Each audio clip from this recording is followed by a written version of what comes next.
yeridir. O ki deyirlər, kişi ağlamaz, boş sözdür. Kişi istəyir ki, bu yerlərdə ağlasın. Hüseyni ağlamaq hünərdir. Deyir, atın dırnağının altında əzdilər.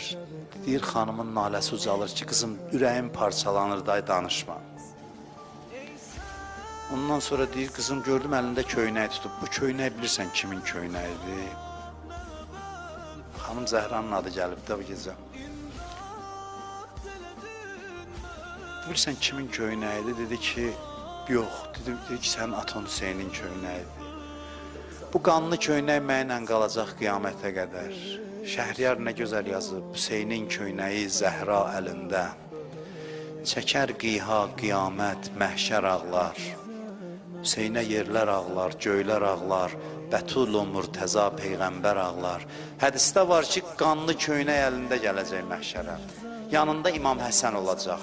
Sağa sola baxacaq, deyəcək, bəs mənim Hüseynim hanı? Onu görmək istəyirəm. Hədisdə var ki, Fatiməyə deyəcəklər, məhşərin qəlbinə bax. Allah pərdə çəkib Kərbəladan bir səhnə göstərəcək. Baxacaq, görəcək, oğlu uzanıb başı bədənindən ayrılır. Bu yerdə Fatimə nalə eləyəcək. Qiyamətə baxın, bax bu məclis qiyamətdə təşkil olunacaq. Görün necə şərafətli məclisdəsiz. Nohəxan xanım Zəhradır. Hey deyəcək, Hüseynim vay, Hüseynim vay.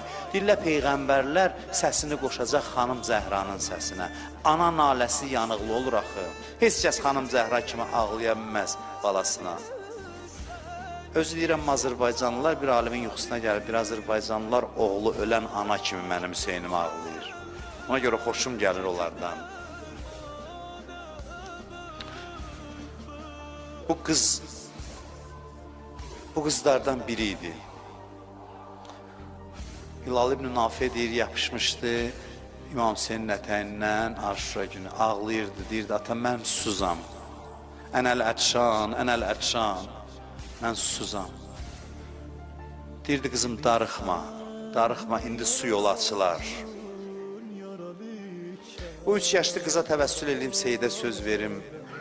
Heyf ki, yay vaxtıdır, vaxtımız az olur əzadarıq. Amma evi yoxdur, elə azlığın da bir şirinliyi var. 3 yaşlı qızın adı bilinmir nədir. Bəzi tarixlərdə Rüqəyyə yazıblar. Rüqəyyə kimi məşhur olub. Rüqəyyə can, dad qarışıb aduva. Canım qurban adındakı daduva. Xanım, biz olmamışıq ziyarətində. Zəvvarların gələn vaxtda qəbrüvə, sənə qurban bizi də sal yadıva. O balaca qəbrüvə canımız fəda olsun.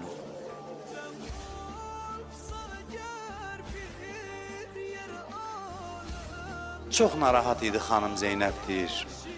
Aram olmurdu. Atasını istəyirdi, ürəyi atasını istəyirdi. Hiss edir ki, qərar tapa bilmir. Bir gün deyir, uşaq ağlar halda danışanda necə olar? Deyir, ağlaya-ağlaya gəldi, bibi, mənim duam var, Allahdan bir hacətim var. Mən dua eləyim, olar amin deyəsən. Dedim, bəli, gözümün işığı. Dua elə, mən də amin deyəcəm. Deyir, gördüm, diyandı üzü qibləyə, o balaca əllərin qaldırdı göyə. Deyir, dedim, görəsən balam nə dua eləyəcək? Əlini qaldırdı, o balaca əllərini ağlaya-ağlaya. Dedi, ilahiday öldür məni. Elə yorulmuşam dünyadan. Mən atamı istəyirəm, mən atamsız qalanmıram.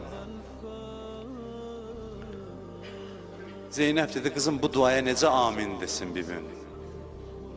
Deyib, bastı bağrına, heç cür sakit eləyənmədi. Bilirsiniz, nə oldu? Deyir, İmam Səccad deyir, gecə qaranlığında, bilmirəm, nə pis adəti idi, Əhl-i Beyti gecə dəfn eləsinlər. Apardıq o balaca bacımı dəfn eləməyə. Şamın qəbristanına gedəndə gördüyü bizə icazə vermirlər. Deyirlər, qoymarıq kafirin uşağını müsəlman qəbristanında dəfn eləyəsiz. Gör, nə hala qaldı Həzrəti Zeynəb. Deyir, bibimin qucağında, mənim qucağımda bacımı gətirdik xərabəyə. Deyir, xərabədə qəbir qazdıq, balaca qəbir. Xanım Zeynəb dedi ki, bu qız çox əziyyət görüb, qoy özüm girim qəbrə. Deyir, daxil oldu qəbrə, gördü qəbirdən çıxmır bibim Zeynəb. Nə qədər gözlədi, əyildi, gördü üzün qoyub bu balaca qızın üzünə. Deyir, ay şimrin əlində yorulan balam, ay qamçılar altında yorulan balam. Əla lənətullah ələl qavmiz zalim.